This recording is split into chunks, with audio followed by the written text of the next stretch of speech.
कि अगर लोगों को लगता है कि ये बीजेपी फंडेड फिल्म है तो ये बीजेपी फंडेड फिल्म नहीं है। समझ गया कि ये आदमी बनाने में से है, मतलब ये बनाने वालों में से ये बनाएगा। हम लोग ने भी वो ट्राई किया, वो मित्रों और भाइयों और बहनों और वो सब ट्राई किया तो सब हंसने लग गए। Hello and welcome to Bollywood Now. Today we have with us two amazing people. One is a versatile actor who proved that he is the best actor B-Town has ever got.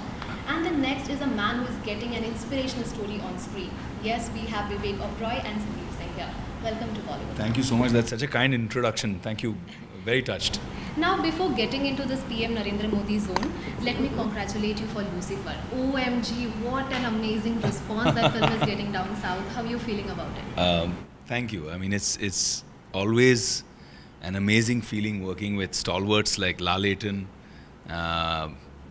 people like Manju Warrior, and of course Raju, who in such a young age has not only proved himself as a superstar, as an actor, but brilliant director too. I remember first day of shooting and I said, "You lied to me." And he said, "What? What did I lie to you about?" I said, "You said this is your debut direction." And he said, "But it is." I said, "Can't be. How can you be so good on your debut?" So very happy. 8 days it's done 100 crores. Oh. It's the highest, fastest grossing Malayalam film. So great. So Really it can prove to thankful. be a lucky charm for you as well. It can do wonders for PM Narendra Modi. Thank you so much, thank you so much. So coming back to your film, ये film बार बार घूमकर आप ही के पास आ रही है। कुछ साल पहले भी ये फिल्म आपको ऑफर की गई थी और तब आपने शायद मना कर दिया था, क्या वजह थी? You know, नहीं, बहुत लोगों ने ये फिल्म ऑफ़र की मुझे, लेकिन मुझे ऐसा लगा नहीं कि वो फिल्म बनाने के लिए सीरियस हैं या बना पाएंगे। और जब संदीप ने मुझे बोला कि मैं ये फिल्म बना रहा हूँ, और संदीप की एक बॉडी ऑफ वर्क है, मतलब बहुत कम उम्र है उनकी, 32 साल के हैं, और उसके बावजूद उनकी फिल्में बहुत हैं, चाहे वो हिस्टोरिकल्स हों जैसे बाजीराव मस्तानी हो, या चाहे बायोपिक्स लाइक मैरी कॉम, सरबजीत। उन्होंने बहुत अच्छा काम किया है बहुत कम समय में।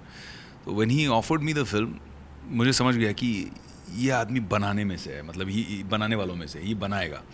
तो मैंने बहुत लंबा समय लिया हाँ कहने के लिए। I think I took 30 seconds और मैंने कहा I am doing the film. Then he was confused, अच्छा यू आर डूइंग? मैंने बोला अब नेक्स्ट क्या बताओ? अच्छा मैं आता हूँ वापस आके बताता हूँ। So this was before reading the script you said yes to him. Yeah, because the story, he had a story in mind and I liked the angle. See, a lot of people make biopics in a very different way. Somebody makes it like a documentary कि भाई ये सब चीज़ें निकालनी है. Somebody makes it as a critical angle कि भाई हम critic करेंगे, जो negative चीज़ें हमको वो निकालनी है. And there are some people like Attenborough who made Gandhi, which was a positive story, an inspirational story. I liked that. Sandeep's thought was very simple कि एक चाय बेचता हुआ बच्चा जिसके आगे पीछे कोई बहुत बड़ी ताकत नहीं, पैसा नहीं, कोई पॉलिटिकल सरनेम नहीं, कोई फैमिली नहीं बैकिंग, ना वो अपनी कोई कास्ट पॉलिटिक्स पे खेलता हुआ, अपने मेरिट पर on his work he becomes the prime minister of the country and a global leader. What is that journey and how that can inspire people to see? When I heard that storyline, I said, yeah, I like this. I like this perspective because it's a patriotic perspective. यही बात करते हैं, ये film बहुत कम time में बनी है, वो भी इतने लार्ज स्केल में. So how difficult was it? ये जादूगर हैं, इनको भेज देता हूँ मैं माइक. नहीं, ये बहुत सिंपल काम है. आई थिंक हम सब ने ये फिल्म से सीखा और मुझे ऐसा लगता है काश ये फिल्म में वो सारे स्टार्स और सारे प्रोड्यूसर डायरेक्टर्स को बैठ के शूटिंग दिखाता तो आई थिंक आज इंडस्ट्री का पर्सपेक्टिव थोड़ा सा चेंज हो जाता. आई थिंक जब एक्टर्स लेट आते हैं, जब हम एक स्टारी बिहेवियर रखते हैं तो बहुत दिन लग जाते हैं पिक्चरें बनाने में.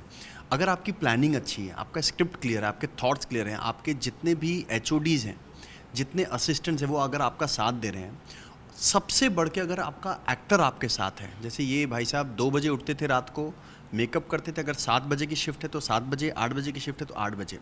तो he's been a part of this film in every department. He was my spot boy, he was my light man, he was my assistant, art director, on everything he was there. I think अगर बहुत सारे actors भी ऐसे हैं, पर अगर वो अपने टाइम को यूज़ कर लें जिस तरीके से विवेक ने इस फिल्म पे, और मैंने भी ये फिल्म से यही सीखा इतनी फिल्में बनाने के बावजूद, कि टाइम को सही तरीके से यूज़ करना है. So we tried using that very properly and that's why we completed the film in 38 days because it was planned well, the locations were there, the shooting was planned well, everything was there.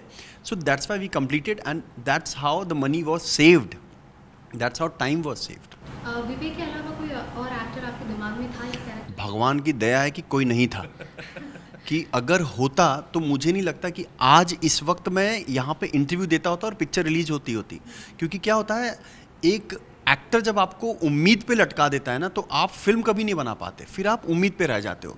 विवेक ने जल्द हाँ बोला और उसके बाद उस दिन से मैं अपने काम पे लग गया, विवेक अपने काम पे लग गया. विवेक स्क्रिप्ट राइटर्स के साथ रोज़ बैठना, सारे स्पीचेस देखना, उनके बॉडी लैंग्वेज, उनके इंटरव्यूज़ और टीम को मिलते रहना. और सबसे अच्छी बात ये थी कि विवेक ना सवाल, लोग कहते थे मुझे कि विवेक के साथ तुम काम करो, सवाल बहुत पूछते हैं. मैं बोलूँगा कि मैं सवाल अभी भी ढूंढ रहा हूँ, क्योंकि विवेक का क्या है कि विवेक को जब आप कुछ बोलते हो तो वो कर देते हैं ताकि टाइम वेस्ट ना हो, फिर सवाल पूछते हैं. So that is what also, कि उससे क्या हुआ कि हमें, हमारी टीम को या उमंग को या हमारे DOP को ये लगा कि ये इंसान हम पे इतना भरोसा करता है कि रिस्क ले लेता है, पहले काम कर देता है, फिर उसको सवाल में कि हमने ये किया था तो वो सही तो है ना, अब अगला क्या है. So these small things which he also doesn't know about himself, but this things are very very useful for us. इन्होंने एक स्टारी टैंट्रम तो नहीं दिखा ना, इतनी सारी फिल्में, हर लैंग्वेज में इनकी फिल्में, तमिल हो, तेलुगु हो, मलयालम, हर लैंग्वेज में इन्होंने बड़ी फिल्में की है, हिंदी हो, हर बड़े डायरेक्टर्स के साथ काम किया है. लेकिन इन्होंने I will get back and ये वो, मुझे नहीं लगता आज तक विवेक ने पैसे की भी बात की है इस फिल्म पे. इस फिल्म पे विवेक ने कभी ये नहीं बोला कि स्पॉट बॉय मेरे को ऐसा होना चाहिए, मेरा ड्राइवर ऐसा होना चाहिए, मुझे गाड़ी ये चाहिए. एक बात मुझे आज भी याद है कि शाहरुख खान ने मुझे एक बात कही थी कि every actors pay attention to we pay attention to everything except the action and cut. So and we have to only play the role between action and cut, and we pay attention to only behind. I think that what actually I had heard it, this time he proved it. और बात करें इस biopic की, सो playing a character like him who is very influential and inspirational, और उनको रोज लोग देखते आए हैं, so how difficult was it for you? It was a big responsibility, but I was lucky. We had a great team. Sandeep was creatively involved throughout. Umang was very dedicated through everything.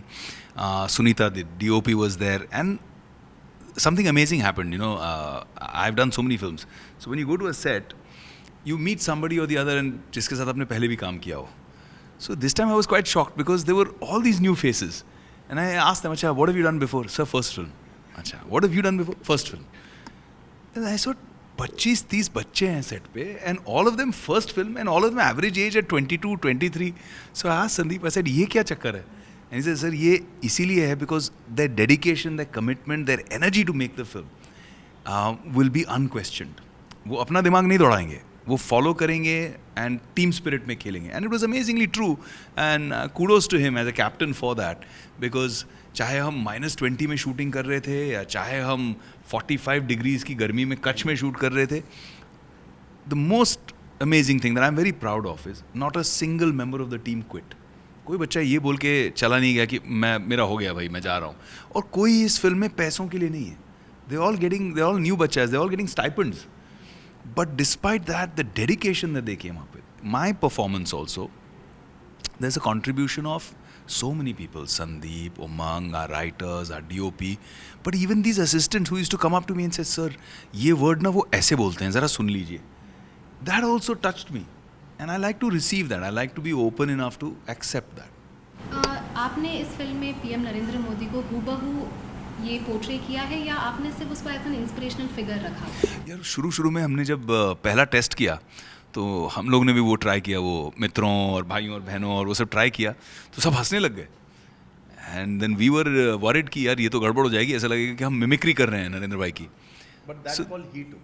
So finally we decided कि नहीं यार, ये रास्ता नहीं जाते हैं. As an actor I said कि मुझे शो ऑफ नहीं करना है, देखो मैं कितनी अच्छी कॉपी कर सकता हूँ उनकी.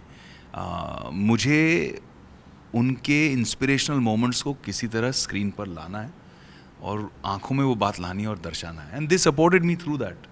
आंखों की बात से मुझे याद आया कि we had gone to meet a superstar, I think that story he should tell. वो आँखों की ना बात जो है, वो आँखों को जब पहली बार पोस्टर में देखा गया ना, तो उस पर एक सुपरस्टार ने बहुत अच्छी बात कही थी इनको, जो इनके बहुत अच्छे दोस्त हैं। तो ऋतिक बहुत अच्छे दोस्त हैं और बहुत अच्छे वेल विशर हैं, हमेशा पॉजिटिविटी से भर देते हैं मुझे। तो मैं ये फिल्म का पोस्टर लेके उन्हें दिखाने गया था कि कैसे लग रही है। सो अच्छी लगी, उन्होंने कहा ट्रांसफॉर्मेशन ज़बरदस्त है, लेकिन कहा ये आँखों में ये जो चमक है, ये स्ट्रेंथ है, ये कहाँ से आया। एंड या आई थिंक उसके लिए जो एक 4 महीने का पीरियड जिसमें सात्विक रहना और एक सर्टन डिसिप्लिन फॉलो करना, जो मोदी जी का डिसिप्लिन है, सुबह जल्दी उठकर अपना मेडिटेशन प्राणायाम ये सब करके फिर शूटिंग करना, आई थिंक इट अफेक्टेड मी। और अभी भी मैं उसी पाथ पर चल रहा हूँ।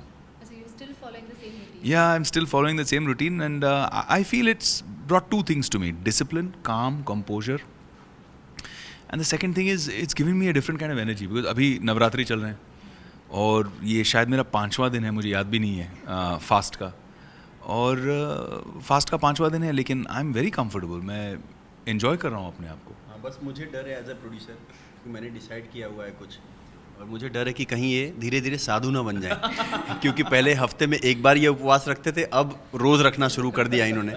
सो because what happens, he is crazy and dedicated and focused. So ये 3 पॉजिटिव चीज़ें जो हैं इनके लिए डेंजर भी हो सकती है, बिकॉज क्या होता है ना, ज़्यादा भी कोई चीज़ करना बहुत मुश्किल हो जाता है। सो अगर ये 1 दिन के उपवास है तो वो धीरे धीरे इनको 2 दिन लगता है, फिर 3, अब 7 दिन नाउ। सो अब क्या है ना, इनको कोई निकालने वाला चाहिए, तो उसके लिए मैं निकालने की सोच पे रहता हूँ, क्योंकि क्या होता है, once he gets into it ना, then nobody can even disturb him on that. So Talking about the look, how difficult was it to get into this attire? अरे बाप रे, डिफ़िकल्ट था। और क्योंकि हम पीएम नरेंद्र मोदी पे ये फिल्म कर रहे थे, तो बहुत सारे सजेशंस आए कि यूके का फलां मेकअप आर्टिस्ट और यूएस का ये मेकअप आर्टिस्ट, लेकिन हमें लग रहा था कि लेकिन हमें लग रहा था कि नहीं यार, ये मेक इन इंडिया होना चाहिए, तो मेकअप इन इंडिया भी होना चाहिए। और संदीप ने प्रीतिशील को फ़ोन किया, नहीं आपने फ़ोन किया था प्रीतिशील को, आपने फ़ोन किया था, and I was amazed. I mean she is doing some great work. लेकिन पहली बार जब हमने शायद 7 घंटे 8 घंटे बिताकर वो सिलिकॉन सब फेस पे चिपका के, जब मैंने आई थिंक खड़ा हुआ 15 सेकंड अपने आप को देखा और मैंने कहा बकवास है उतारना पड़ेगा, वापस करना पड़ेगा। आई थिंक 14 या 15 बार हमने टेस्ट किया, और हर बार 8-8 10-10 घंटे मेकअप को लगते थे, और वो पेशेंटली बैठना और हर बार उसको कामयाब होते न देखना, 1 बार ठीक है, 2 बार ठीक है, लेकिन उसको जब आप 7 से 8 बार देखते हो कि आपकी जो कोशिश है वो कामयाब नहीं हो पा रही है, तो एक बार तो रात को मुझे याद है विवेक ने मुझे 1:30 बजे घर पे बुलाया और कहा यार अभी ये फ़िल्म ड्रॉप कर देते हैं, क्योंकि मुझे ऐसा लगता है कि ये बहुत मुश्किल हो रहा है, और इसमें मैं अगर इतना मेकअप कर लिया, इतना प्रोस्थेटिक कर लिया, तो मेरे जो एक्सप्रेशन है, क्योंकि डायलॉग तो चलो बोल लूँगा, पर वो डायलॉग के जो एक भाव होता है कि आईब्रो में, आँख में, ज़ुबान में, वो नहीं आएगा। तो मैं ऐसे अपने आप को रोल तो करना चाहता हूँ, पर मैं ये कर नहीं सकता, तो हम लोग बहुत टेंशन में थे। और फिर हमने शायद प्रीति को भी फ़ोन किया, और उसके बाद क्या हुआ कि प्रीति के साथ करण के साथ नितिन दादा, धीरे धीरे लोग इन्वॉल्व होते चले गए, प्रदीप दादा, बहुत अलग अलग लोग इन्वॉल्व होते चले गए, और फिर धीरे धीरे फिर मुझे लगता है ये मेकअप आर्टिस्ट का रोल अदा करना शुरू कर दिया, और उनको समझाना कि ये मत करो, वो मत करो, आई थिंक ये गड़बड़ है, वो क्योंकि इनके चेहरे पे लग रहा था सब कुछ। तो अगर आप देखेंगे 9 लुक्स आया था, और इनका प्रोस्थेटिक कैसे बना वो भी एक मेकिंग आउट हुआ है, तो वो देखेंगे, वो बहुत मुश्किल चीज़ है, क्योंकि अचानक बात करते करते मैं देखता था पूरा लीपा पोतनी हो चुका है, इनके मुंह पे पट्टी लग गया है, ये वो, and I too just think it is impossible. मुझे लगता है हम लोग ये शूट कैसे कंप्लीट कर पाएंगे, बहुत टेंशन में थे हम लोग। लेकिन वो कहते हैं ना कि किसी की ब्लेसिंग होती है, आई थिंक वो एक दिन जब ये उपवास रखते थे ना, तो सारा काम आसान हो जाए। अभी 7 दिन ना रखें तो बेहतर है। वन लास्ट क्वेश्चन, कहते हैं कि फिल्म हमेशा लोगों को इंस्पायर कर जाती है, सो क्या कहीं ना कहीं यही वजह है जिस वजह से कंट्रोवर्सी क्रिएट हुई थी, कहीं ना कहीं लोगों को डर है कि ये फिल्म लोगों को एक माइंडसेट क्रिएट कर जाएंगे, ऐसा कुछ?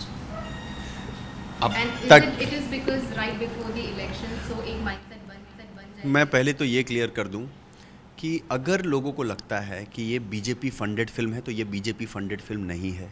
अगर ये एक प्रोपोगेंडा फिल्म है तो वो भी नहीं है। क्या मैं बीजेपी से बिलोंग करता हूँ? तो वो भी नहीं है। क्या ये बीजेपी के हैं? तो ये भी नहीं है। तो क्या है, ये सारे सवाल लोगों ने बनाए और उसके जवाब हम दे दे के थक चुके हैं और उसके बाद खाली कोर्ट केसेस ही कर रहे हैं। तो क्या है कि एक फ़िल्म को अगर इस दिशा में लेके जाया जाए कि किसी के एक कलाकार को इस तरीके से मत ट्रीट करो, क्योंकि कला कला होती है। अब हमको कानून के पास जाना पड़ रहा है, इलेक्शन कमीशन के पास जाना पड़ रहा है और इतने बड़े बड़े लोग हैं। विवेक साहब ने एक वीडियो भी निकाला था कि हर बड़े लोग, हर पार्टी चाह रही है कि ये फिल्म बैन हो जाए। क्यों हो जाए, पहले वो तो सोचें। हमने कभी कहा कि आपकी पार्टी बैन हो जाए? तो वो पार्टी कई पार्टीज हैं, चाहे वो डीएमके हो, आरपीआई हो, सीपीआई हो, ममता बनर्जी हो, प्रशांत भूषण साहब हो, कांग्रेस हो, मनसे हो, ये सब लोगों ने कोशिश की कि ये फिल्म बैन हो जाए या केस कर दिए या कुछ लेटर भेज दिया या कुछ ट्वीट कर दिया। आजकल तो इजी है ना, हर किसी चीज़ पे आप सोशल मीडिया पे आ सकते हो, लेकिन बिना किसी सबूत के, बिना किसी चीज़ के। तो रोज़ हमको पता चलता था हम कौन हैं, ये फिल्म कहाँ से बनी है, किसने फंड किया है। और क्या है कि जिन्होंने कहा है वो कभी सामने नहीं आते हैं, ये तो हमेशा मीडिया ही लाती है सामने और हमेशा घर के नीचे माइक लेके खड़े हो जाते हैं और जवाब देना हमारा फ़र्ज़ है। तो इसमें क्या है कि कंट्रोवर्सीज जो है हमने सोचा ही नहीं था। हम फिल्म बनाने निकले कि चलो यार एक अच्छी फिल्म बनाएंगे, इंस्पायर करेंगे लोगों को, और उस सोच में हम लगे हुए थे। अचानक एक न्यूज़ आया तो हम लोग बोला चलो कोई बात नहीं। उसके बाद एक दिन, उस दिन से लेके आज तक हमारे पास न्यूज़ ही आ रहा है। It's a film for every patriot about a patriot. जय हिंद, नमस्कार, सलाम, सत श्री अकाल। मैं हूं Vivekanand Oberoi and Sandeep Singh. Please subscribe to Bollywood now.